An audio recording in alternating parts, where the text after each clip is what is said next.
Welcome to Express Believers. My name is Joseph, and this is Sermon on the Mount. Wow. I'm so excited that we are starting this series. So many plannings, so many prayers have gone into this program, and I'm so excited that we are starting the journey right now. And this is going to be so helpful for those of you who are new converts or at a difficult season in your life. This is going to be so helpful. So I would implore you to join the journey. And I guarantee you're not going to be the same after these 36 weeks of sermons. We're going to be streaming on YouTube every Sunday at 8 p.m. So do well to tune in every Sunday. And do well to subscribe to the channel also and support in the various ways below. Without any further ado, let's move straight into today's sermon.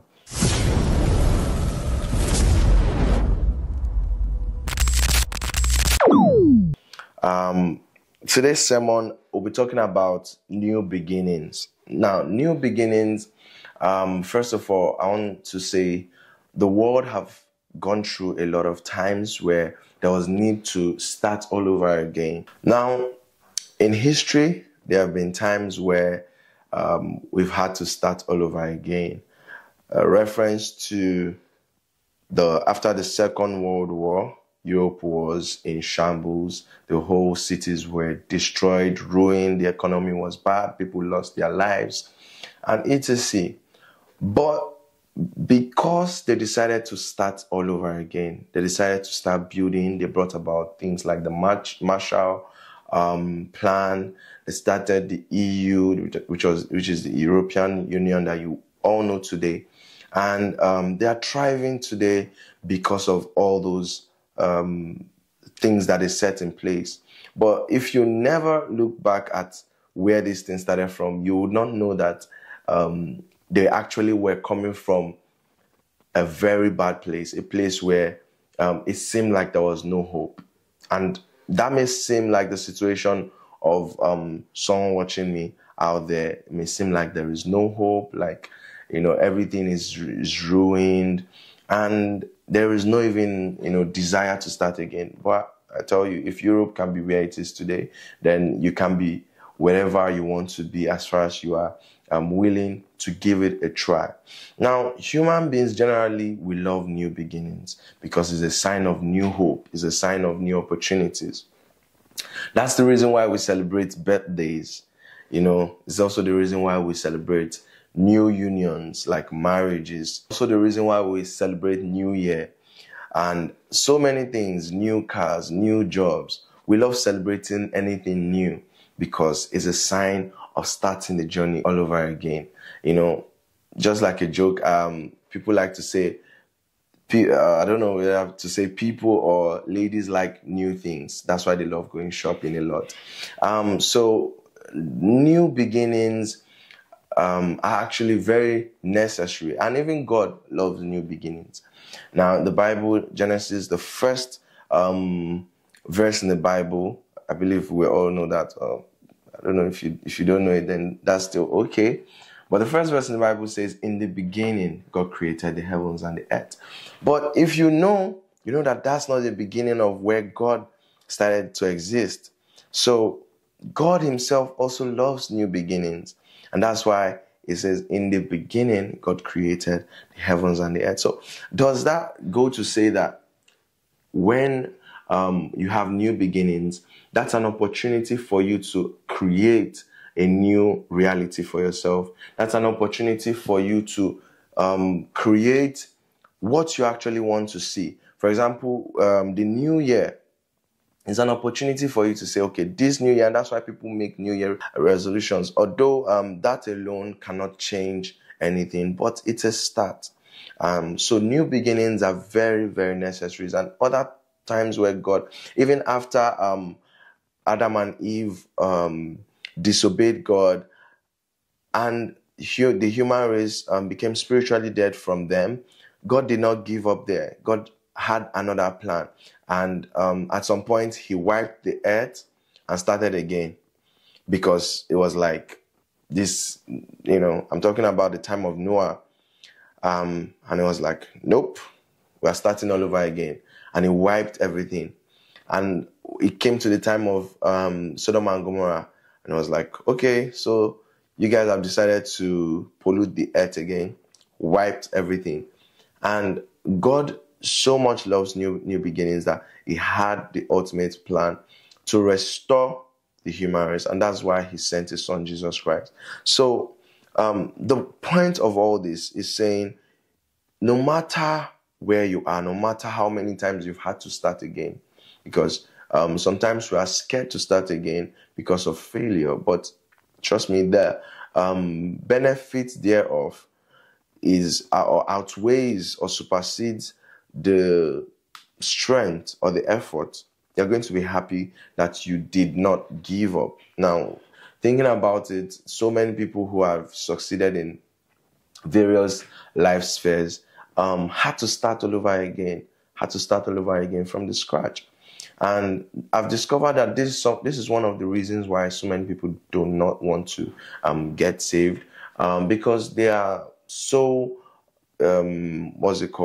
used to their normal lifestyle or the life that they currently live, even though it's falling apart, even though it seems not to be working. But they are just scared of starting again. What will this new life hold for me? Having to leave all of the old habits, having to leave all of the new friends and starting again. Some people are scared of that. But it's worth it. It's worth it. It's worth it. And I tell you, new beginnings are actually new opportunities for you to create the reality you want. The reality you want. Let's look at Psalms 30 from verse 5. Psalms 30 from verse 5. It says, "For his anger endureth but a moment, and his favor is life. Weeping may endure for the night, but joy comes in the morning." Now, this means that weeping may endure for a night. So there may be chaos, there may be, destruction, there may be sadness in your life for a period of time. But in the morning, there is an opportunity to turn that around.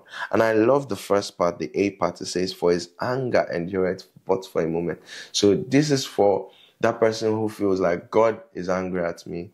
I've failed him. I've sinned against him.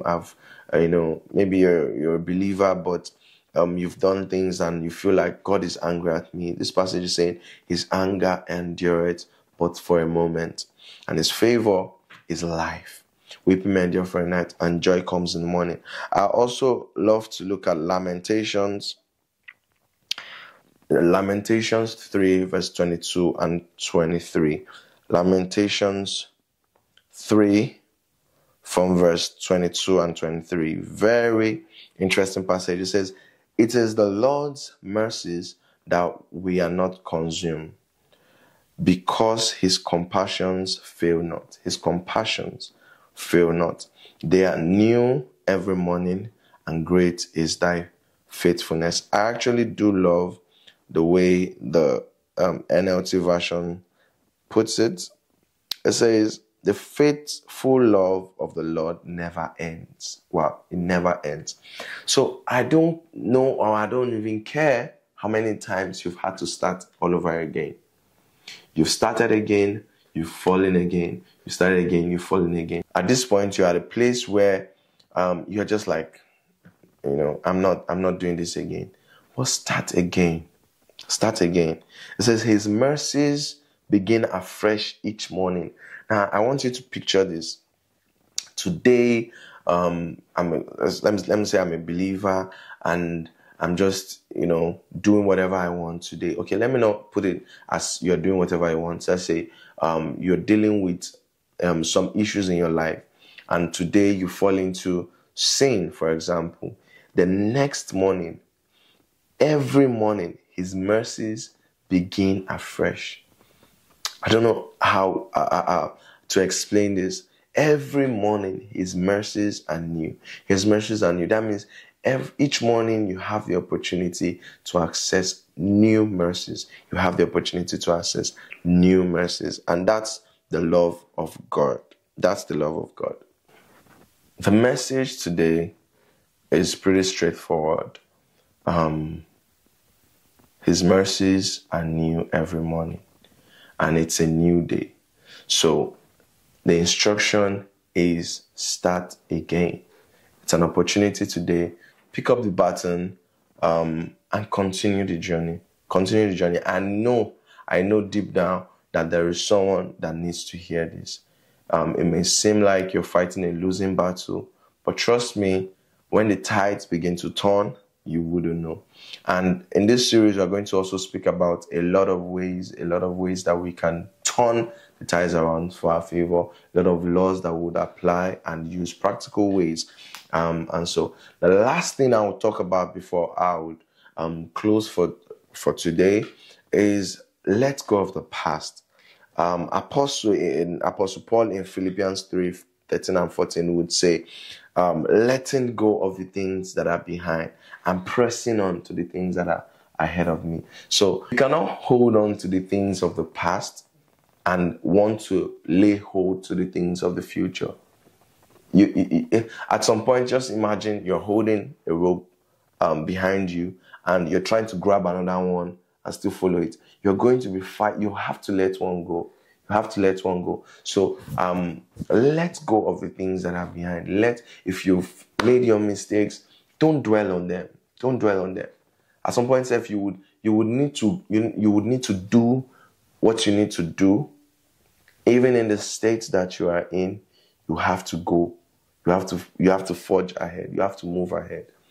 Nobody's saying, I'm not saying you don't deal with the issues, but sometimes deal with them and let them go so that you can move forward and start a new chapter. So if you're out there and you've not really, or you're still thinking about it, you're still contemplating starting the journey with Christ, this is a call you need to start. The earlier the better. Trust me.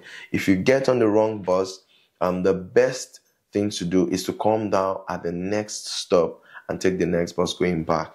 Because the longer you stay on that bus, the longer your journey is going to be to get back to where you started from. So the earlier the better. The time for you to start that new journey is now.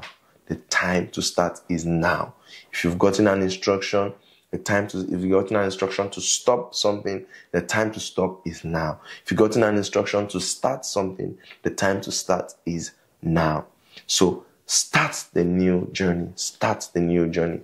New beginning stands for new hope and for new opportunity to create your reality. And I'll conclude with that. I hope that the Lord gives you the grace and the enablement to start, because it's really not easy. You need to be very courageous to start something that you don't know if it's going to work out or not. But be bold, be bold. In this life, I tell you, only the courageous will see the victory. So do stay tuned, engage in the comment section, like this video, share it to that person that you care about. If you care about someone, please share this video to them, and I'll see you on the next video. Please don't forget to subscribe if you've not done that, and also follow us across other social media platforms, which will be displayed on the screen. Do have a nice day. Bye.